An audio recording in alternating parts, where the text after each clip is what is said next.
Using the same method of measuring angles and distances, I measured the relative height of a 100-foot tall ship as she sailed or motored from my left to my right in a nearly straight line. So that's what this white line along here is. If you can see my mouse, that's the ship. That's the ship's path. It was this big ship called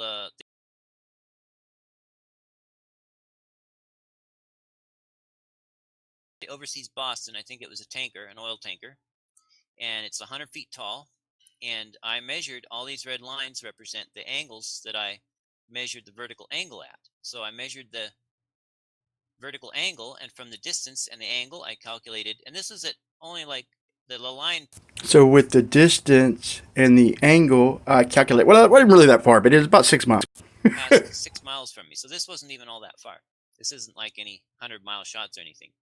And this blue line here, you can see, is the measured angle difference between myself and the ship as it passed along in this straight path. Now, if it had been passing along on a flat surface, it should have remained the same relative height the whole time, because if it's on a flat plane and it's not changing height of itself, of course it's not, then it should have been a straight line across here. But as you can see, it formed a curve.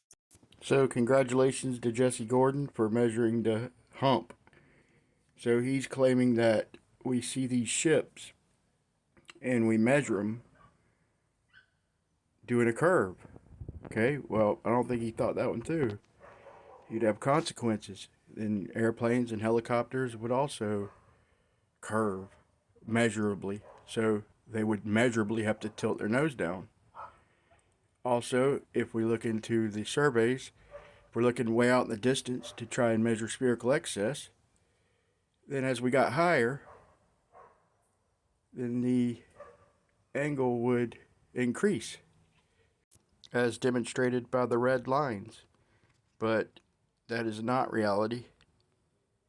Angles don't increase as you rise above the surface.